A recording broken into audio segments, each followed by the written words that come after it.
تلنگانہ حکومت نے حال ہی میں ایک نیا حکم نامہ جاری کیا ہے، GOMS نمبر 190۔ یہ 16 سپٹمبر 2025 کو آیا ہے۔ جی اب ظاہر تو یہ ایک عام سرکاری حکم لگتا ہے، لیکن اس کے پیچھے نا ایک پوری کہانی ہے۔ بالکل۔ ان سرکاری ملازمین کی جن کی زندگیاں اور کیریئر ایک پچھلے کافی بڑے فیصلے GOMS نمبر 317 سے بہت متاثر ہوئے تھے۔ جی ہاں، وہ GO 317 تو کافی موضوع بحث رہا ہے۔ تو آج ہم اسی نئے حکم نامے GO 190 کا آپ سمجھے ایک تفصیلی جائزہ لے رہے ہیں۔ یہ اصل میں GO 317 سے جو مشکلات پیدا ہوئی نا، جی ان کا ایک ممکنہ حل شاید پیش کرنے کی کوشش ہے۔ ہمارے پاس بنیادی ذریعہ تو خود یہ GO 190 ہے۔ صحیح۔ اور ہمارا مقصد یہ سمجھنا ہے کہ یہ کس کے لیے ہے، کیسے کام کرے گا، اور کیا یہ واقعی ان ملازمین کے لیے کوئی بامانی ریلیف ثابت ہوگا جنہیں ماضی میں اپنے کیڈر کی تقسیم سے پریشانی ہوئی تھی۔ بالکل، اور شاید شروع میں یہ واضح کر دینا اچھا رہے کہ یہ GO یعنی گورنمنٹ آرڈر کیا چیز ہے۔ ہاں، یہ بہتر رہے گا۔ کوئی بھی فیصلہ نافذ کرنا ہو تو GO جاری ہوتا ہے۔ ٹھیک۔ اور کیڈر یہ سرکاری ملازمت میں ایک انتظامی یونٹ یا زون ہوتا ہے۔ اسی کے اندر ملازموں کی تقرریاں، تبادلے، ترقیاں، یہ سب ہوتا ہے۔ اچھا۔ تو 2021 میں وہ جو GO 317 آیا تھا، اس نے تلنگانہ میں نئے ضلع بننے کے بعد ان کیڈرز کی بڑے پیمانے پر آپ کہیں اثر نو تقسیم کی تھی۔ مقصد کیا تھا اس کا؟ مقصد تو انتظامی ڈھانچے کو بہتر بنانا تھا، میں اضلاع کے حساب سے۔ لیکن ہوا یہ کہ اس عمل میں ہزاروں ملازموں کو ان کے آبائی علاقوں یا پرانی پوسٹنگ کی جگہوں سے بہت دور نئے کیڈرز میں بھیج دیا گیا۔ اچھا، تو مقصد تو انتظامی اصلاحات تھا، لیکن نتیجہ یہ نکلا کہ بہت سے لوگوں کو ذاتی سطح پر، خاندانی سطح پر مشکلات پیش آئیں۔ جی بالکل، گھر سے دوری، بچوں کی تعلیم کا مسئلہ، بزرگ والدین کی دیکھ بھال، اس طرح کے بہت سے مسائل سامنے آئے۔ اور لگتا ہے کہ GO 190 اسی رد عمل میں سامنے آیا ہے نا؟ یقیناً، GO 317 کے نفاذ کے بعد حکومت کو بہت زیادہ شکایتیں ملیں، نمائندگیاں موصول ہوئیں۔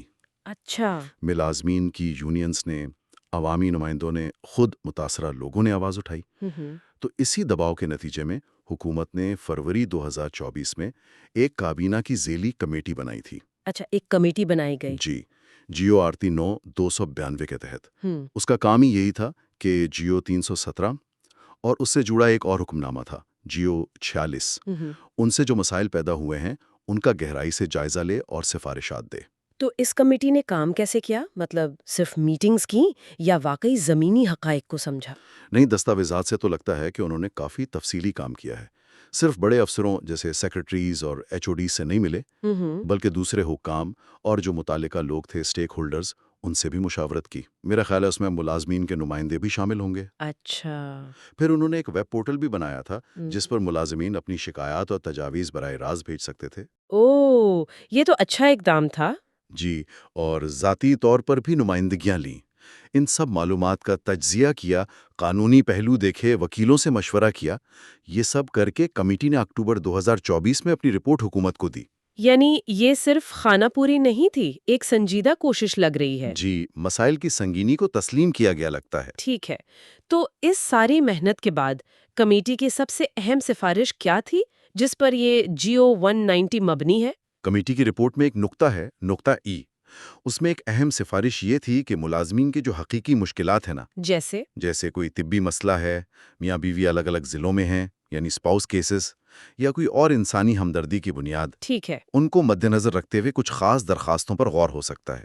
انہوں نے تجویز دی کہ ایسے ملازمین کو ان کا اصل کیڈر بدلے بغیر، اچھا، کیڈر نہیں بدلے؟ ہاں جی نہیں، اصل کیڈر یعنی پیرنٹ لوکل کیڈر وہی رہے گا، بس عارضی طور پر کسی دوسرے ضلع یا کیڈر میں تبادلہ کیا جا سکتا ہے۔ لیکن اس کی کوئی شرط بھی تھی؟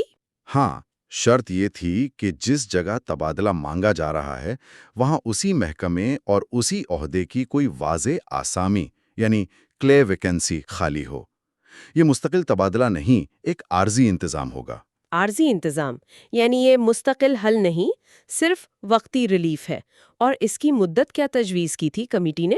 کمیٹی نے 2 سے 3 سال کی مدت کہی تھی تاکہ یہ محدود وقت کے لیے ہو اور